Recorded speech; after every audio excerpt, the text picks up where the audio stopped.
नमस्कार दोस्तों, यूएस और एग्रीकल्चर फाउंडेशन के ऑनलाइन यूट्यूब चैनल में आपका स्वागत है। आज हम पढ़ने जा रहे हैं अपनी जो मृदाएं हमने पढ़ी थी कल, लवणीय, क्षारीय और लवणीय क्षारीय। तो इन मृदाओं को किस प्रकार से सुधारा जाता है, ये कह सकते हैं कि मृदा सुधारक के बारे में हम अब पढ़ने जा रहे हैं। तो आज का हमारा टॉपिक है सॉइल अमेंडमेंट्स या मृदा सुधारक।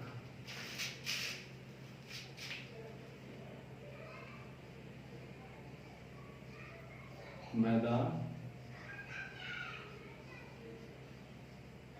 सुधारक, ठीक है। चलिए, मृदा सुधारक क्या है? देखो, मिट्टी में विभिन्न प्रकार की विकृतियां पाई जाती, विभिन्न प्रकार की कमियां पाई जाती हैं। जैसे आपको पहले ही बताया जा चुका है कि अम्लीय मिट्टी किसे कहेंगे जिसमें किसी तत्व की अधिकता ज्यादा हो, और क्षारीय मिट्टी किसे कहेंगे जिसमें किसी विशेष तत्व की अधिकता ज्यादा हो या किसी तत्व की कमी हो। तो इसी प्रकार से जो मृदाएं होती हैं इनमें भी पोषक तत्वों की कमी पाई जाती है। और हम इसलिए इसके बारे में पढ़ रहे हैं क्योंकि हमें जो फसल का बीज बोना होता है वो किस पे बोना होता है बच्चों? मिट्टी पे। उसको मिट्टी पे बुआई करते हैं उस बीज की, इसलिए हमें मिट्टी के बारे में जानकारी होना बहुत ज़्यादा जरूरी है। तो हमारी जो हमने मृदाएं पढ़ी, जिसमें हमने अम्लीय मृदा के बारे में पढ़ा, क्षारीय मृदा के बारे में पढ़ा, अब हम पढ़ेंगे कि इन मृदाओं में अगर कोई समस्या है तो उसको किस प्रकार से सुधारा जा सकता है। तो सबसे पहले हम पढ़ेंगे अम्लीय मृदा सुधारक। क्या पढ़ेंगे? जो मृदा सुधारक होते हैं दो प्रकार के होते हैं। Soil amendments are two types. मृदा सुधारक दो प्रकार के होते हैं। पहले अम्लीय मृदा सुधारक,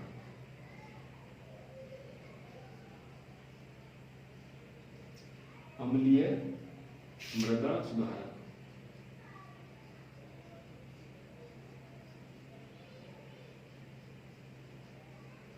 देखिए, अम्लीय मृदा, अम्लीय मृदा है उसको सुधारने वाला सुधारक, ठीक है। कौन कौन सा है? तो बच्चों, अम्लीय मृदा किसे कहेंगे? अम्लीय मृदा कहेंगे जिसका पीएच मान, 7 से कम हो, 7 से कम हो, उसे कहेंगे ना हम अम्लीय मृदा, जिसका पीएच मान 7 से कम हो। तो इस मृदा को सुधारने के लिए हम क्या काम में लेंगे? अम्लीय मृदा का जहां नाम आए वहां आपको सबसे पहले लगाना है चूना। क्या लगाएंगे बच्चों? चूना। चूना पत्थर, बिना बुझा चूना, है ना, डोलोमाइट और लकड़ी की राख।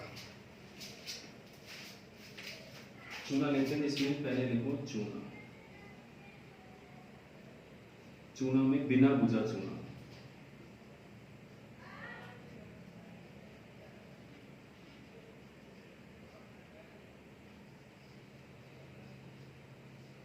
ठीक। उसके बाद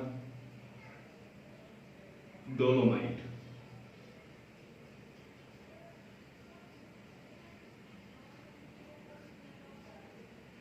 उसके बाद लकड़ी की राख, इसको ऐश बोलते हैं। इसको क्या बोलते हैं? ऐश। लकड़ी की राख को ऐश भी कहा जाता है। तो ये सारे तरीके हैं, जैसे चूना है, बिना बुझा चूना है, डोलोमाइट है, लकड़ी की राख है।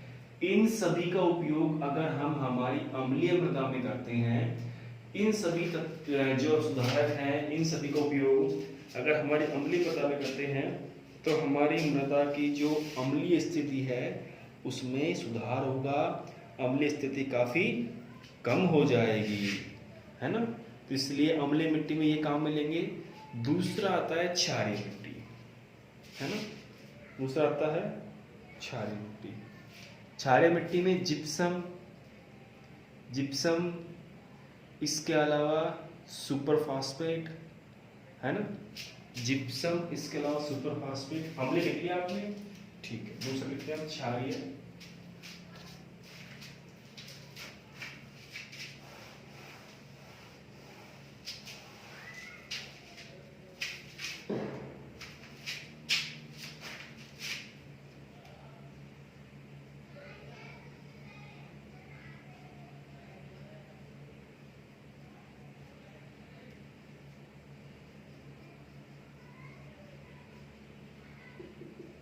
क्षारीय मृदा सुधारक। देखिए क्षारीय मृदा किसे कहेंगे? वह मृदा जिसका पीएच मान 7 से अधिक हो, है ना, 7 से क्या हो, अधिक हो, उसे क्या कहेंगे हम? क्षारीय मृदा कहेंगे। तो क्षारीय मृदा को सुधारने क्या काम में लेते हैं? क्षारीय मृदा को सुधारने के लिए सबसे पहले जिप्सम, सबसे पहले बच्चों क्या काम में आता है? जिप्सम। जिप्सम के अलावा एक दो तत्व और हैं, उनका भी हम उपयोग ले सकते हैं, जिसमें दूसरा है सुपर फॉस्फेट और तीसरा है calcium ammonium nitrate. Gypsum CAN, calcium ammonium nitrate, है ना। तो इसको केन खाद भी बोलते हैं, केन या केन खाद या किसान खाद या किसान खाद, है ना, क्योंकि केन खाद है ये क्षारीय गुण को भी कम करती है। इसलिए जिप्सम के साथ साथ हम कैल्शियम अमोनियम नाइट्रेट का भी उपयोग कर सकते हैं। इसके अलावा सुपर फास्फेट का भी उपयोग हम कर सकते हैं। इसके अलावा किसका उपयोग कर सकते हैं? सुपर फास्फेट का भी हम उपयोग कर सकते हैं।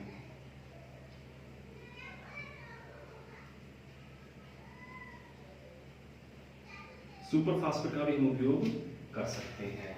तो ये बच्चों लवणीय, अम्लीय और क्षारीय जो मिट्टी थी उसके बारे में हमने आपको लिखवाया है कि किस प्रकार से इस मिट्टी को हम सुधार सकते हैं। मृदा सुधारक वो सभी कार्बनिक या अकार्बनिक तत्व जो हमारी मृदा की भौतिक दशा को सही करते हैं।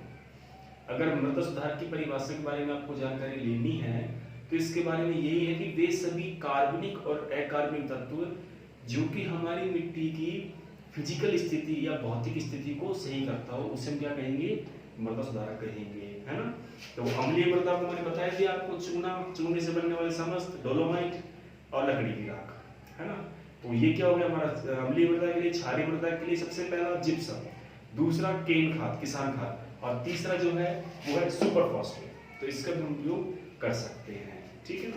तो ये हमारा छोटा सा एक हल्का सा पॉइंट कल रह गया था कि सुधारने के लिए हम कौन कौन से पॉइंट का उपयोग, किन किन चीज़ों का उपयोग हम लेते हैं। अब इनके हम आपको कुछ सूत्र भी लिखा देते हैं, जैसे कि बिना भुजा चूना है उसको इंग्लिश में क्या कहते हैं और उसमें कितना प्रतिशत चूने की मात्रा पाई जाती है। तो आप उसके कंसंट्रेशन भी लिख लीजिए, कभी कभी ये पूछ लिया जाता है। सबसे पहले हम लिखेंगे आपको बिना भुजा चूना एक तत्व अपना, उसके बाद उसमें तत्व की मात्रा।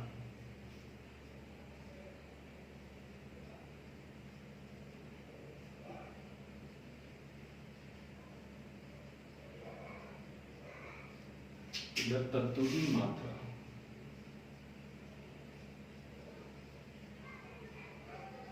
कि तत्वों का नाम क्या है और उसमें तत्वों की मात्रा कितनी। सबसे पहले CaO ऐसे लिखना आपको। अब ये CaO है ना, ये कहने में तो इसमें 3 स्पेलिंग है, एक तो C, एक A और एक O। देखो CaO, ठीक है। इसमें 3 शब्द हैं दिखने को, तो 1 2 3, ठीक है। लेकिन अगर आपने केमिस्ट्री पढ़ी है तो केमिस्ट्री से आप अंदाजा लगा लेंगे कि Ca को एक शब्द लिखा जाता है जिसका नाम है कैल्शियम, और O को अलग लिखा जाता है जिसका नाम है ऑक्सीजन, है ना। तो यहाँ पे ये दोनों शब्द जुड़ रहे हैं और इन दोनों शब्दों से क्या बन रहा है? CaO। तो C बड़ा, A छोटा, O बड़ा। लिखने का भी थोड़ा फर्क होता है बच्चों, इस प्रकार से लिखना, C बड़ा, A छोटा, O बड़ा। मतलब इसमें 2 तत्व हैं, कौन कौन से? कैल्शियम और ऑक्सीजन। तो इसमें कितना प्रतिशत इसको बोलेंगे हिंदी में? बिना भुजा चूना, बिना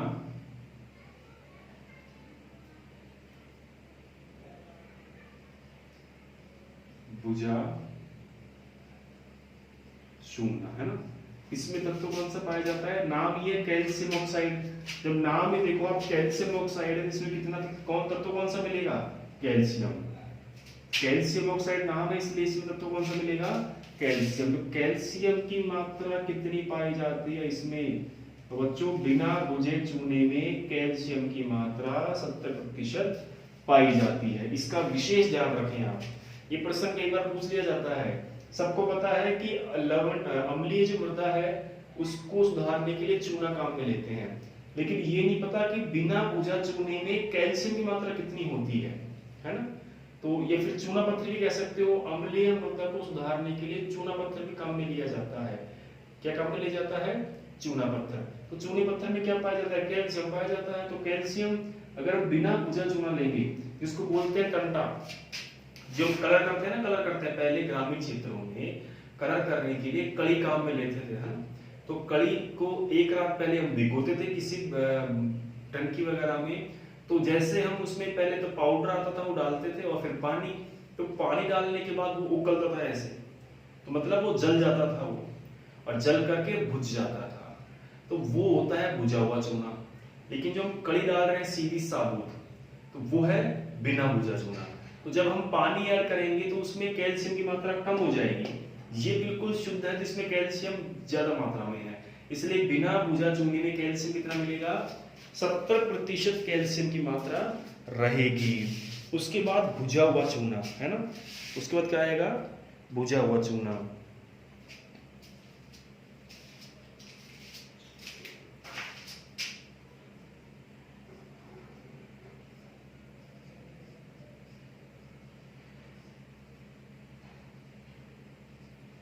उसके बाद क्या आएगा, ये तो बिना भुजा चूना है, ये भुजा हुआ चूना है।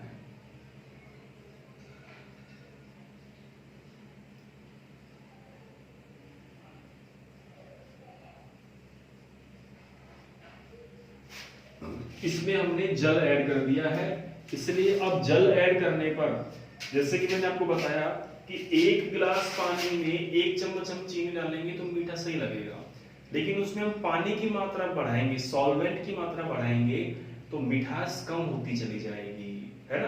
तो वैसे ही इसमें जब सूखा था, कैल्शियम बिना भुजा हुआ था, तो कैल्शियम 70% था। जैसे इसमें हमने पानी ऐड किया, जैसे ही इसमें हमने पानी ऐड किया, वाटर ऐड किया, तो इसकी जो शुद्धता है, इसकी जो कंसेंट्रेशन है वो कम हो गई, है ना। इसकी शुद्धता कम हो गई, इसमें कैल्शियम की मात्रा कम हो गई। तो कितनी कम हुई, इसमें अब कम होने के बाद कैल्शियम मिलेगा मात्र 32%। कितना मिलेगा कैल्शियम, मात्र 32%। तो बिना बुझे चूने में 70% और बुझे हुए चूने में 32%, मतलब लगभग आधा रह जाता है, लगभग आधा रह जाता है। तो बुझा हुआ चूना 70 और बिना बुझा हुआ चूना 32% कैल्शियम को सप्लाई करता है। इसके बाद आता है चूना पत्थर। अगर हम चूने का पत्थर काम में लें तो उसको बोलते हैं कैल्शियम कार्बोनेट। क्या बोलते हैं, कैल्शियम कार्बोनेट। कैल्शियम कार्बोनेट का सूत्र क्या है बच्चों, CaCO3। इसको बोलते हैं, क्या बोलते हैं, चूना पत्थर। चूना पत्थर। देखो बच्चों ये सारे ही चूना है, ये भी चूना है, ये भी चूना है, ये भी चूना है, पर फर्क क्या है, ये मोटा पत्थर है चूना पत्थर, ये उस पत्थर में से निकाला हुआ चूना है।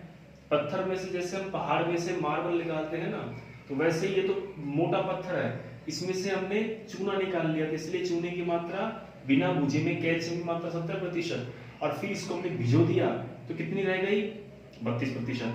लेकिन हम केवल पत्थर काम में लेंगे, सीधा पत्थर काम में लेंगे, चूना पत्थर काम में लेंगे, तो उसमें कैल्शियम की मात्रा मिलेगी आपको 36%।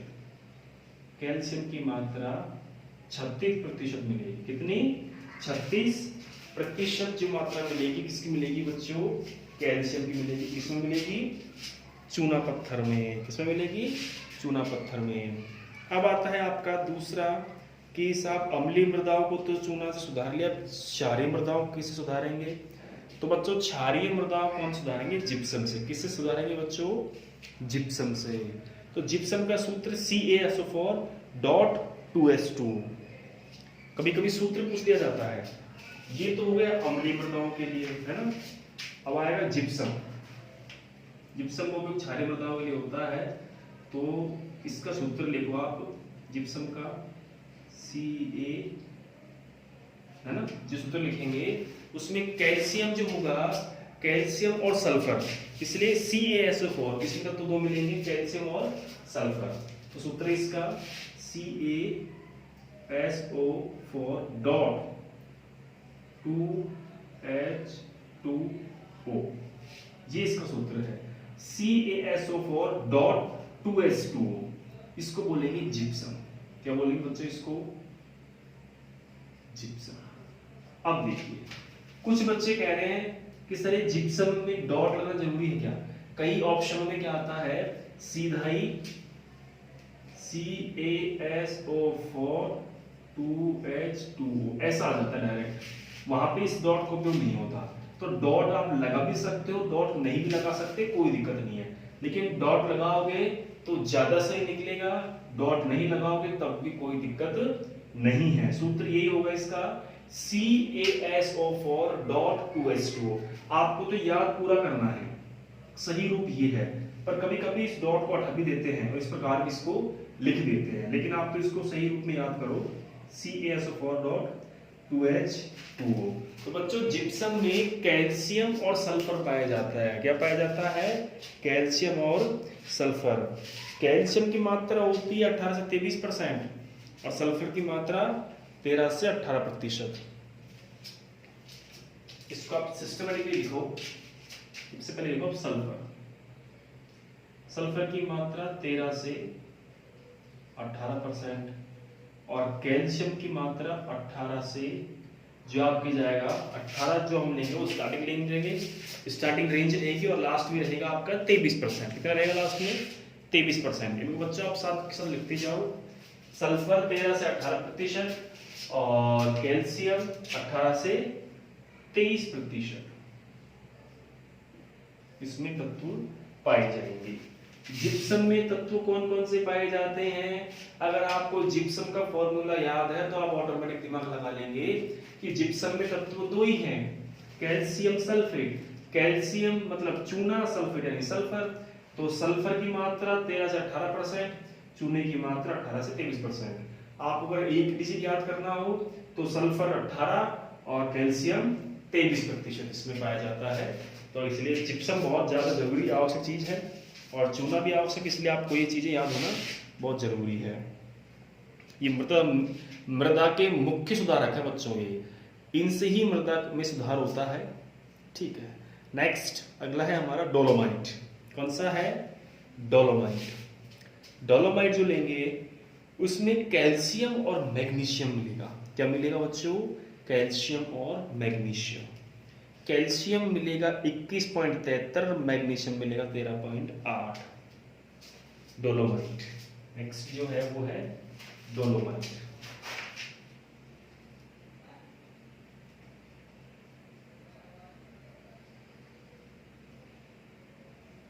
नेक्स्ट क्या है? डोलोमाइट। इसमें मिलेंगे कैल्शियम और मैग्नीशियम। कैल्शियम तथा मैग्नीशियम दो तत्व मिलेंगे। कैल्शियम तत्व की मात्रा रहेगी 21.73 और मैग्नीशियम की 13.8। कैल्शियम की मात्रा 21.73 और इसकी 13.8% इसमें ये इस प्रकार से पाए जाएंगे। कैल्शियम 21% या कह सकते हो 22% और मैग्नीशियम 14%, ये भी लिख सकते हो आप इनको। इनको अगर आप इस तरीके से लिखो कि कैल्शियम इसकी जगह पे 22% और मैग्नीशियम 13 की जगह 14%, तो भी कोई दिक्कत नहीं, तब भी सही है, क्योंकि पॉइंट के बाद बढ़ता हुआ डिजिट है, इसलिए हम इसको पूरा कर सकते हैं। इसको 22 लिख सकते हैं, इसको 14 भी लिख सकते हैं। तो ये तत्वों के कुछ नाम थे, उनके कुछ भाग थे जो मैंने आपको लिखवा दिए। कभी कभी इनकी सूत्र के हिसाब से भी कभी कभी पूछ लिया जाता है, तो फॉर्मुलेशन भी आपको याद होना बहुत जरूरी है। अब हम नेक्स्ट जो हमारा चैप्टर पढ़ेंगे सॉइल सैंपलिंग। क्या पढ़ेंगे बच्चों? इसको उतार लीजिए ऐसे कैसे। अगला हमारा चैप्टर चलेगा सॉइल सैंपलिंग।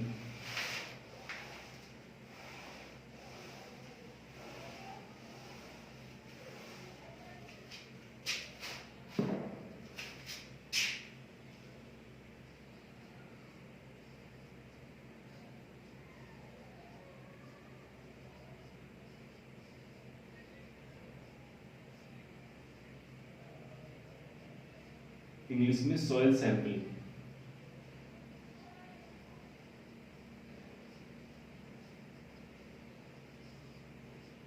है ना। मतलब मृदा का नमूना लेना है, मृदा की सैंपलिंग करना। बच्चों, हमें किसी भी चीज के बारे में जानकारी प्राप्त करने के लिए सबसे पहले सैंपल लिया जाता है।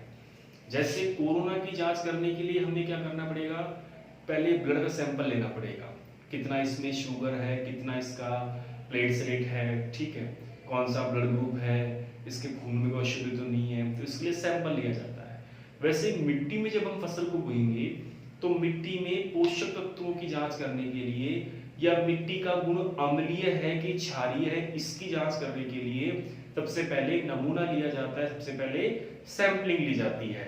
तो सैंपलिंग एक ऐसी विधि है जिसमें मिट्टी, जो खेत होता है, खेत के अलग अलग भाग से मिट्टी को इकट्ठा किया जाता है और उसमें उसके भाग को कम करते हुए केवल आधा किलो ही या 500 ग्राम ही भाग को हम रख करके उस पे नाम लिख करके, खेत का नाम, किसान का नाम लिख करके हमें उसको कृषि विभाग भेजना पड़ता है या प्रयोगशाला जो बनी हुई है वहां भेजना पड़ता है।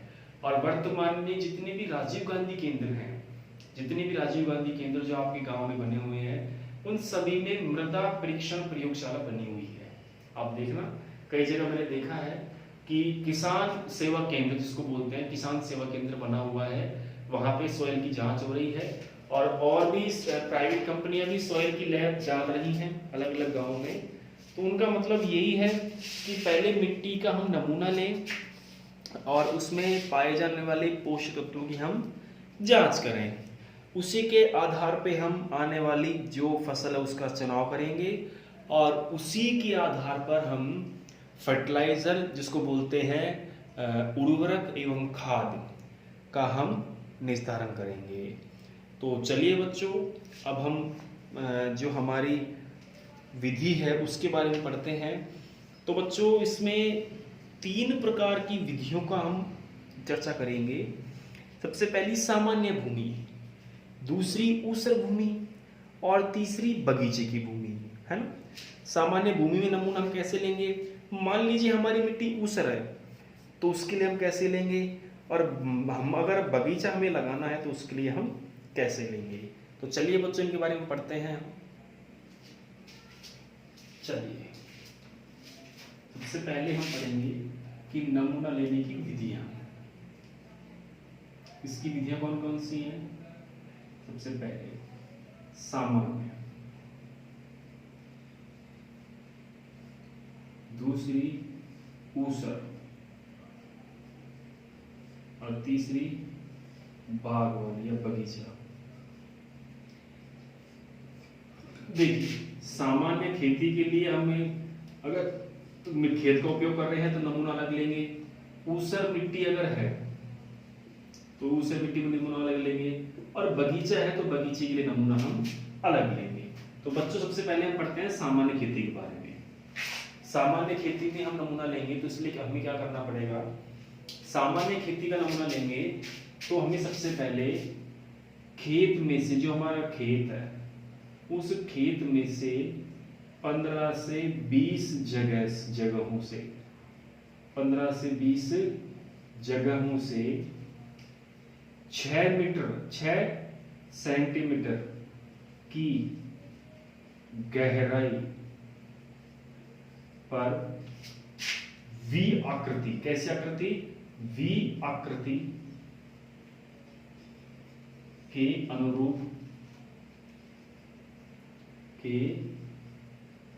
अनुरूप कट लगावें व गड्ढे की मिट्टी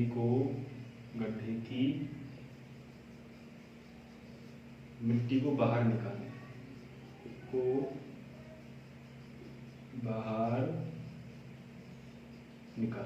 देखिए बच्चों, इसका मतलब ये है कि जैसे कि ये हमारा खेत है, इसमें हमने यहां सैंपल लेना है तो क्या करेंगे, इसमें हम 6 सेंटीमीटर की गहराई तक, मान लीजिए ये गहराई कितनी है 6 सेंटीमीटर, कितनी बच्चों ये 6 सेंटीमीटर की गहराई है।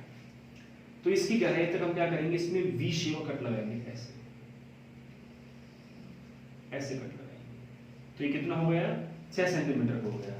अब कट लगाने के बाद जो मिट्टी बचेगी उसको हम क्या करेंगे बच्चों, बाहर निकाल लेंगे। जो कट लगाएंगे ना, एक कट हम खुरपी के द्वारा लगा सकते हैं, फावड़े के द्वारा लगा सकते हैं, ठीक है। तो इस कट को लगाने के बाद जो मिट्टी इसके बीच में रहती है उसको हम बाहर निकाल लेंगे। तो इस प्रकार से हमें 15 से 20 जगह से मृदा के नमूने इकट्ठे करने होते हैं, ठीक है। नमूनों को इकट्ठा कर लिया, उसके बाद साफ जगह पे, खुली जगह पे मिट्टी को 2 से 2.5 घंटे के लिए सुखाते हैं।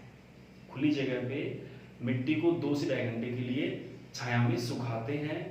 उस दौरान ये चीज देखी जाती है कि मिट्टी में कंकड़ पत्थर हों, ढेले बने हुए हों, तो उनको बाहर निकाल देवे, उनको बाहर निकाल देवे। इसी के साथ साथ जो हम सैंपल लेते हैं, जो हम इस प्रकार से हम जगह का चुनाव करते हैं कि सर जगह का हम चुनाव करेंगे तो कैसी जगह होनी चाहिए, खेत में तो कोने में से लें या मेड़ के पास में से लें या बीच में से लें। तो बच्चों पेड़ के नीचे से, मेड़ के पास में से, खाद के ढेर के पास में से, पानी की नालियों में से, ठीक है, डोलियों में से, इन जगह से सैंपल नहीं लेना। खेत की छाया में से लोगे तो वहां के पोषक तत्वों में आपको बदलाव मिलेगा। खाद डाली हुई जगह में से लोगे तो वहां आपको पोषक तत्वों में बदलाव मिलेगा। अगर पानी की नालियों के आसपास से लोगे तो वहां आपको पोषक तत्वों में बदलाव मिलेगा। तो ये सारे हमारे तत्वों की जो नमूना होता है उसको प्रभावित करने वाले कारक हैं। तो हमें नमूना कहाँ से लेना है, खुली जगह से लेना है, आसपास पेड़ नहीं होने चाहिए और रैंडमली लेना है। ऐसे नहीं एक ही जगह से ले लिया, सभी भागों से हमें नमूना लेना है, ठीक है। अगर मिट्टी ढलावदार है तो ढाल वाली जगह से नमूना नहीं लेना, क्योंकि आपको पता है कि ढाल रहेगा तो पोषक तत्व बह करके नीचे चले जाएंगे, तो उस जगह से नमूना नहीं लेना। नमूना लेना है तो सामान्य धरातल वाली मिट्टी से ही नमूना लेना है। तो नमूना ले लिया, उसके बाद उस मिट्टी को हमने छाया में सुखा लिया, उसके ढेले फोड़ लिए, उसको हमने छान लिया। उसके बाद छानने के बाद जो हमारा कुल इकट्ठा हुआ है ढेर, ठीक है, मान लीजिए हमारे पास इतना मैटर इकट्ठा हो गया, ठीक है। क्या करेंगे अब इसको, इतना मैटर हमारे पास, इतनी मिट्टी इकट्ठी हो गई पूरे खेत की, तो हमने क्या किया, इसको 4 भागों में बांट लिया। कितने भागों में बांट लिया बच्चों, 4 भागों में बांट लिया। ये बिल्कुल समझ लेना इस चीज को, आपके काम में आने वाली चीज है ये। प्रश्न एक एक लाइन से प्रश्न बन सकता है। नमूना लेते समय मिट्टी के नमूने को कितने भागों में बांटा जाता है, 4 भागों में। कितने भागों में बांटते हैं बच्चों, 4 भागों में। नमूना लेते समय सामान्यतः नमूने की गहराई कितनी रखी जाती है, 6 सेंटीमीटर। कितनी रखी जाती है, 6 सेंटीमीटर। मृदा का नमूना लेते हैं तो उसमें किस प्रकार की आकृति बनती है, तो मृदा का जो नमूना लेते हैं उसमें वी आकार की आकृति बनती है, वी शेप की, है ना, इस प्रकार से। तो इसका ये छोटे छोटे प्रश्न है, तो आप उनको साथ साथ याद करते जाना। तो हमारी मिट्टी का ढेर हो गया, इसको हमने 4 भागों में बांट लिया। अब क्या करेंगे, इसमें हम इसके समान 2 भागों को हटा देंगे। जैसे ये हमने हटा दिया और ये हटा दिया, केवल ये लिया और ये लिया, ठीक है। हटाते हैं इसको, हमने इसको हटा दिया और हमने इसको हटा दिया, ठीक है। अब बचाइए, इसको वापस से अब मिक्स कर लेंगे। वापस से इसको क्या करेंगे बच्चों, मिक्स कर लेंगे। और इस प्रकार से बार बार इसको हम इस प्रकार से बना के वापस प्लेन करके उसको वापस से 4 भागों में उंगली से बांटेंगे। इसको हटाएंगे, इसको हटाएंगे, फिर वापस को मिक्स कर लेंगे, फिर उसे 4 भागों में बांटेंगे। तो ये क्रम जब तक दोहराएंगे जब तक हमारी मिट्टी 500 ग्राम या 1/2 kg नहीं रह जाए। बात एक ही है, या तो 500 ग्राम हो या आधा किलो हो, बात एक ही है। तो अगर इतनी मिट्टी रह जाती है तो फिर इस मिट्टी को एक पॉलीथीन के बैग में, किसी बच्चों पॉलीथीन के बैग में इस मिट्टी को भर देते हैं हम इस प्रकार से। और इसके ऊपर किसान का नाम, गांव का नाम, ठीक है, मोबाइल नंबर, तो इस प्रकार से उसकी जो कुछ विशेषताएं जो होती हैं वो अंकित कर दी जाती है, पहचान अंकित कर दी जाती है। और मान लीजिए किसान एक से अधिक नमूने भेज रहा है, जैसे मेरे पास एक खेत है तो एक खेत में से मैं एक ही नमूना भेजूंगा। मान लीजिए मेरे पास 10 खेत हैं तो 10 खेत में से मैं 10 नमूने भेजूंगा, है ना। तो जो नमूने भेजूंगा, जैसे 10 नमूने भेजे तो नाम सबके सेम ही आएगा, लेकिन मैं क्या करूंगा, उस नमूने पर एक संख्या अंकित कर दूंगा। जैसे एक नमूने के ऊपर 1 नंबर लिख दिया, दूसरे के ऊपर 2 नंबर लिख दिया, तीसरे के ऊपर 3 लिख दिया। तो इस प्रकार से हम उसमें रिकॉर्ड कर सकते हैं कि जैसे जब डेटा आएगा तो उसमें एक नंबर के डेटा में ये कमी रही, दूसरे नंबर के सैंपल में ये कमी रही। जैसे एक नंबर की खेत की जो मिट्टी है उसमें नाइट्रोजन कम है, दूसरे नंबर की मिट्टी में फास्फोरस कम है, तीसरे में पोटास कम है। तो इस प्रकार से जो नमूना होगा वो तैयार किया जाएगा, है ना। तो ये सामान्य विधि होती है, सामान्यतः इस प्रकार से ही नमूना लिया जाता है। वजन कितना रखा जाता है नमूने का, लास्ट में 500 ग्राम या आधा किलो। तो इसको आप ऐसे कैसे लिखते जाओ बच्चों, सेम टू सेम। नमूने का वजन कितना रखा जाता है, नमूने का वजन रखा जाता है 500 ग्राम। नमूने का वजन रखा जाता है, कितना रखते हैं, 500 ग्राम या 1/2 kg। ये आपको आना चाहिए, आपको ये याद रहना चाहिए। नेक्स्ट दूसरा है आपका, वो है ऊसर मिट्टी। दूसरा कौन सा बच्चों, ऊसर मिट्टी, है ना। तो ऊसर मिट्टी में जो है उसमें हम किस प्रकार से नमूना लेंगे। तो बच्चों ऊसर मिट्टी में हम सेम वही प्रोसेस रखेंगे, लेकिन ये मिट्टी क्या है, थोड़ी सी खराब मिट्टी होती है ऊसर मिट्टी। तो इसमें हम लोग नमूने को गहराई तक लेंगे, नमूने को जो है उसको हम गहराई तक लेंगे। अब कितनी गहराई तक लेंगे वो देखो आप। इसमें हम नमूने को सबसे पहले 15 सेंटीमीटर गहराई तक ले सकते हैं, 30 तक ले सकते हैं और 60 तक ले सकते हैं ऊसर मिट्टी को, है ना। ऊसर मिट्टी में जो नमूना लेंगे हम लेंगे ऊसर मिट्टी में, प्रोसेस वही रहेगा सेम, उसी प्रकार से लेंगे। लेकिन सामान्य खेत में हमने अलग तरीके से लिया, नॉर्मली 6 सेंटीमीटर गहराई से। लेकिन ऊसर मिट्टी में हम लेंगे तो वो लेंगे 15 centimetre, 30 centimetre, 60 centimetre, 90 centimetre, 100 centimetre. इस प्रकार से हम इसका जो सॉइल का होगा सैंपल हम लेंगे। अभी कैसे होगा देखो, 15 सेंटीमीटर यानी जो हमारी 6 सेंटीमीटर गहराई थी, कितनी, 6 सेंटीमीटर, जो हमारी 6 सेंटीमीटर गहराई थी उसको हम 6 की जगह कितना रखेंगे, उसे हम 6 की जगह बढ़ा करके और हम कर देंगे 15 सेंटीमीटर। कितना कर देंगे बच्चों, 15 सेंटीमीटर कर देंगे।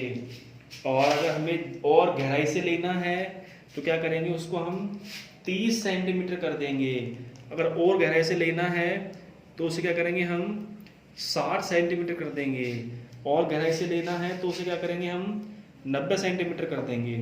तो इस प्रकार से हम हमारी जो मिट्टी है उसमें गहराई हम बढ़ाते जाते हैं और इस प्रकार से सैंपल ले लिया जाता है। तो अगर हमें सैंपल लेना है तो हम पहले 15 सेंटीमीटर का लेंगे कुछ जगह से, फिर उसी जगह से हम उसकी मिट्टी को बाहर निकाल लेंगे, ठीक है। उसके बाद 30 सेंटीमीटर का लेंगे, कितने का लेंगे, उसके बाद 30 सेंटीमीटर का लेंगे, 30 सेंटीमीटर का ले लिया, उसको बाहर निकाल लेंगे। फिर 60 सेंटीमीटर का लेंगे, फिर बाहर निकाल लेंगे। फिर 90 सेंटीमीटर का लेंगे, फिर बाहर निकाल लेंगे। फिर 100 सेंटीमीटर का लेंगे, फिर बाहर निकाल लेंगे, ठीक है। इस प्रकार के सैंपल लेने के बाद उनको मिक्स कर लिया जाता है और मिक्स करने के बाद में उनको वही 1/4 भाग में बांट करके और 500 ग्राम वजन तक ही उसको रखा जाता है, बाकी मिट्टी को बाहर फेंक दिया जाता है। तो इस प्रकार से ऊसर मिट्टियों में इस प्रकार से नमूना लेते हैं, इस प्रकार से नमूना लिया जाता है। तो इसको मैं थोड़ा सा आपको डायग्राम बना के और लिख के भी समझा देता हूँ, आपके समझ में और अच्छा आ जाएगा। थोड़ा सा क्या इंक की शाई खत्म हो गई तो मैं रिफिल कर लेता हूँ तो आपको दिखेगा थोड़ा अच्छा। चलिए हम वापस चालू करते हैं। ऊसर मिट्टी में क्या करेंगे हम, ऊसर मिट्टी में 4 जगह से, सामान्य कितनी जगह से, 4 जगहों से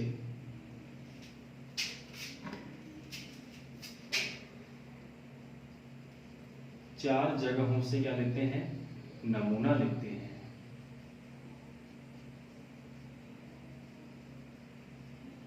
कितनी जगहों से लेते हैं, 4 जगहों से नमूना लेते हैं, 4 जगहों से सैंपल लेते हैं। अब कैसे कैसे लेते हैं, सबसे पहला एक जगह, पहली जगह पे क्या करेंगे हम 15 सेंटीमीटर का सैंपल लेंगे, 15 सेंटीमीटर गहराई तक। फिर दूसरी में 30 सेंटीमीटर गहराई तक, तीसरे में 60 सेंटीमीटर गहराई तक, चौथे में 90 सेंटीमीटर गहराई तक, है ना, 90 से 100 सेंटीमीटर की गहराई तक। अब ये जो आपको रेशो लिखा है ये सेंटीमीटर में है, पूरा ध्यान रखना विशेष तौर से, किसमें है, सेंटीमीटर में। दूसरी बात ये गहराई है, क्या है बच्चों, गहराई, डेप्थ, क्या है ये, गहराई।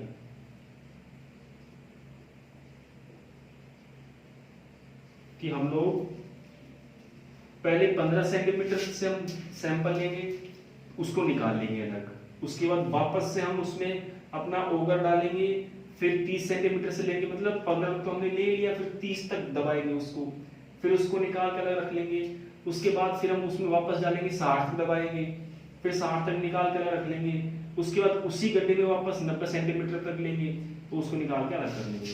इन सभी सैंपलों को मिक्स करने के बाद 1/4 भाग में बांटते हैं और उसको फिर लैब में भेजा जाता है। और सिंपल लैंग्वेज में समझो, देखिए ये हमारी जमीन है, पहले हमने क्या किया, पहले हमने गड्ढा खोदा 15 सेंटीमीटर का, कितना, 15 सेंटीमीटर का, इसको खोद लिया, खोदने के बाद इसकी मिट्टी बाहर निकाल ली, बाहर निकालने के बाद हमने क्या किया, अलग रख लिया, यहाँ इकट्ठा कर लिया, इस ट्रे के अंदर हमने इस मिट्टी को इकट्ठा कर लिया, ये आ गई मिट्टी। उसके बाद हमने इसी गड्ढे को वापस खोदा, कितना खोदा, 30 सेंटीमीटर तक, कितना किया, 30 सेंटीमीटर तक, पहले 15 सेंटीमीटर तक था ना, नंबर फर्स्ट पे 15 सेंटीमीटर, दूसरे पे इसी को 30 सेंटीमीटर तक खोदा हमने, ठीक है, इसको बाहर निकाल लिया, डाल लिया यहाँ ट्रे में, उसके बाद इसको और खोदा, और खुद कितना खोदा, इसको 60 सेंटीमीटर, कितना खोदा बच्चों, 60 सेंटीमीटर, ये तीसरा सैंपल हो गया हमारा, इसको हमने वापस ट्रे में डाल लिया, फिर वापस खोदा इसको हमने 90 से 100 सेंटीमीटर, कितना खोदा, इसी को ही 90 से 100 सेंटीमीटर खोदा इसको चौथे बार, और इसको भी हमने ट्रे में डाल लिया। आ गया समझ में, एक ही गड्ढे को हमने पहले 15 सेंटीमीटर, फिर 30 सेंटीमीटर, फिर 60 सेंटीमीटर, फिर 90 से 100 सेंटीमीटर, मतलब 4 बार हमने सैंपल लिए, कितने बार लिए हैं, 4 बार, एक ही गड्ढे से। इस प्रकार से 15 से 20 जगहों से हम सैंपल लेंगे 4 बार, और इस सैंपल में जो मिट्टी मिली है इसको पूरी हम क्या करेंगे, मिक्स कर लेंगे, पूरी क्या कर लेंगे बच्चों, इसको हम मिक्स कर लेंगे, आपस में मिक्सअप कर लेंगे, इस प्रकार से मिक्स होते ही ये इतना बड़ा हो जाएगा। फिर वही प्रोसेस 4 भागों में बांटो, इसको हटाओ, इसको हटाओ, दोनों ले लो, ठीक है, फिर बच गया भाग, उसको वापस से हमने गोल किया, फिर 4 भागों में बांटा, फिर इसको हटाया, इसको हटाया, इस दोनों को ले लिया, ठीक है। इस प्रकार से कब तक करेंगे, जब तक हमारी मिट्टी का वजन आधा किलो नहीं रह जाए। तो इस प्रकार से ऊसर मिट्टी में हम नमूना लेते हैं, है ना, इसको उतार लेना, मैंने लिख दिया। और जैसे मान लीजिए मैं मिटा दिया, क्या लिखना चाहो लिख सकते हो, कोई दिक्कत नहीं है, मैं दोबारा बना लेता हूँ इसको। इस प्रकार से था ये नमूना, ठीक, ये हमारी मिट्टी थी, इसमें ये 15, 30, 60 और 100, ये 15 सेंटीमीटर पहला सैंपल, 30 सेंटीमीटर दूसरा सैंपल, 60 सेंटीमीटर तीसरा सैंपल, और 90 से 100 सेंटीमीटर चौथा सैंपल, है ना। इस प्रकार से हम 4 सैंपल लेंगे। सैंपल जो लेंगे, इंस्ट्रूमेंट जिससे हम सैंपल लेते हैं वो इस प्रकार से लंबा है, जिस पे हत्ती लगी रहती है, यहाँ इस प्रकार से हत्ता होता है, इसको पकड़ के उठाते हैं, और इसके नीचे इस प्रकार से बर्मा की तरह होता है गोल, इस प्रकार से जैसे बर्मा होता है ना वैसे होता है, इस प्रकार से, है ना, इस प्रकार इसके 2 नुकीले भाग होते हैं, ठीक है। इसमें अंकित रहता है कि ये तो है 30 सेंटीमीटर का, यहाँ तक खोदेंगे 30 के लिए, यहाँ तक खोदेंगे 60 के लिए, यहाँ तक 90 के लिए, यहाँ तक 100 के लिए, ऐसे इस पे संख्या अंकित रहती है ना, इस पे संख्याएं अंकित रहती हैं। कई ओगरों में क्या होते हैं, छेद होते हैं, 30 सेंटीमीटर पे पहला छेद, 60 पे दूसरा छेद, 90 पे तीसरा और 100 पे ऊपर, इस प्रकार से छेद भी बने रहते हैं।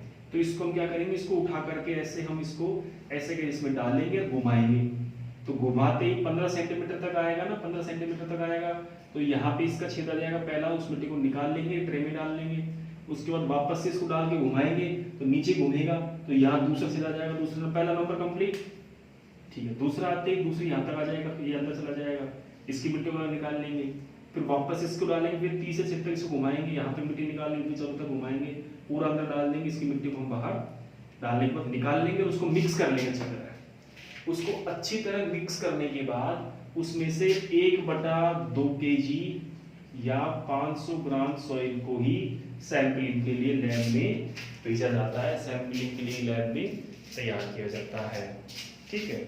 इस प्रकार से हम उनसे भूमि की ले सकते हैं। सेम उसी प्रकार से हम बगीचे वाली मिट्टी की ले सकते हैं, बस फर्क ये गहराई बढ़ जाएगी। बगीचे वाली मिट्टी की हम क्या करेंगे, गहराई बढ़ जाएगी। क्यों? क्योंकि बगीचे की जो मिट्टी होती है उसमें जो पेड़ पौधे होते हैं, बगीचे की इसको उतार लेना आपने ऐसे कैसे, नहीं उतारा कोई दिक्कत नहीं है, बैठ जाना, वापस इसको ऐसे कैसे उतार लेना, ठीक है। कोई चीज अगर मैंने मिटा दी हो तो बैक जा करके वापस से उसको आप उतार सकते हैं, कभी कभी जल्दबाजी में मिट जाता है। बगीचा, जो बगीचा होता है इसका मतलब होता है उद्यान, और उद्यान में आते हैं पौधे, क्या आते हैं बच्चों, पौधे। पौधे जो होते हैं इनकी जड़ें गहराई तक जाती है, कितनी गहराई तक जाती है जड़ पौधों की, लगभग 2 मीटर तक। कितनी गहराई तक जड़ें जाती हैं पौधों की, 2 मीटर तक गहराई तक जड़ें जाती हैं। इसलिए जो बगीचा होता है उस विधि में 2 मीटर की गहराई तक नमूना लिया जाता है। कितने नमूने लिया जाता है, 2 मीटर गहराई तक नमूना लिया जाता है। इसमें एक विशेष प्रकार का बर्मा काम भी लिया जाता है, विशेष प्रकार का ओवर काम भी लिया जाता है। जैसे मैंने आपको बताया था कि खेत जो फसलें होती हैं, फसलों के लिए तो हम छोटे ले सकते हैं क्योंकि फसलों की जड़ छोटी रहती है, 10, 12, 15 सेंटीमीटर तक, यहाँ हम 100 सेंटीमीटर तक ले रहे हैं ऊसर भूमियों में। लेकिन अगर हम बगीचा लगा रहे हैं और चार लगा रहे हैं तो उसके लिए हमें पता है कि पौधे की जड़ें गहराई तक जाएंगी, गहराई से पोषक तत्वों का अवशोषण करेंगी। जैसे ये मिट्टी है, इस पे एक पौधा है ये, तो ये 2 मीटर की गहराई तक जड़ी जाएंगी इसकी, है ना। तो जितनी गहराई तक जड़ी जाएंगी हमें उतनी गहराई तक ही उसके सोइल का सैंपल लेना पड़ेगा कि भाई इतनी गहराई तक इसमें पोषक तत्व है या नहीं है। इसलिए 2 मीटर की गहराई तक हम इसमें सोइल का सैंपल लेंगे। कितनी मीटर गहराई तक, 2 मीटर की गहराई तक इसमें सोइल का सैंपल हम लेते हैं। प्रोसेस वही है कि अलग अलग जगहों से, अलग अलग जगह से, सतह से सैंपल लिया जाता है, उसको फिर वही 4 भागों में बांटते हैं, और बांटने के बाद जब 500 ग्राम बचता है तो 500 ग्राम या 1/2 kg जो होती है मिट्टी, इसको लैब में भेजा जाता है। 1 से 2 kg मिट्टी को या 500 ग्राम मिट्टी को कहाँ भेजते हैं बच्चों, इस मिट्टी को लैब में भेजा जाता है जांच होने के लिए, ठीक है। इस प्रकार से नमूना हम लेते हैं, नमूना तैयार करते हैं। तो ये भी आपके चैप्टर का छोटा सा चैप्टर था ये, इसमें से प्रश्न बन सकता है और प्रश्न आते भी हैं, आए भी हैं, और जो प्रश्न आए हैं वो मैं आपको साथ के साथ समझाता जा रहा हूँ, समझाने में ही उन प्रश्नों को मैंने ऐड कर दिया, और इनसे बाहर कुछ नहीं जाएगा, निश्चित रहना, ठीक है। तो आज की क्लास में बच्चों इतना ही, कल हम इसका बचा हुआ भाग पढ़ेंगे, कुछ और दूसरा भाग। तब तक के लिए मुझे आज्ञा दीजिए, रेगुलर पढ़िए, रोज पढ़िए बच्चों, किताब आपके पास में है, नोट्स आपके पास में है, हम लोग लिखवा रहे हैं, इनको याद करते जाइए। और जैसे ही थोड़ा सा मौसम ठीक रहेगा तो हम हमारी क्लास को और बढ़ा देंगे, 3-4 घंटे की क्लास हम करेंगे अभी समय बढ़ा करके। तो आप रेगुलर क्लास लीजिए बच्चों, हमारी शुभकामनाएं आपके साथ हैं। तो मुझे आज्ञा दीजिए, कल फिर मिलेंगे इसी समय इसी वक्त। जो बच्चे पहली बार हमारी क्लास को देख रहे हैं उनसे रिक्वेस्ट है, प्लीज़ आप हमारी क्लास को सब्सक्राइब करिए, बेल आइकन दबाइए, लाइक कीजिए और शेयर कीजिए, ताकि आपके 12वीं क्लास के विद्यार्थियों तक हमारी कक्षाएं पहुंच सके। तो कल फिर मिलेंगे, तब तक के लिए धन्यवाद, अपना ख्याल रखिएगा बच्चों, शुभ दिन, थैंक यू।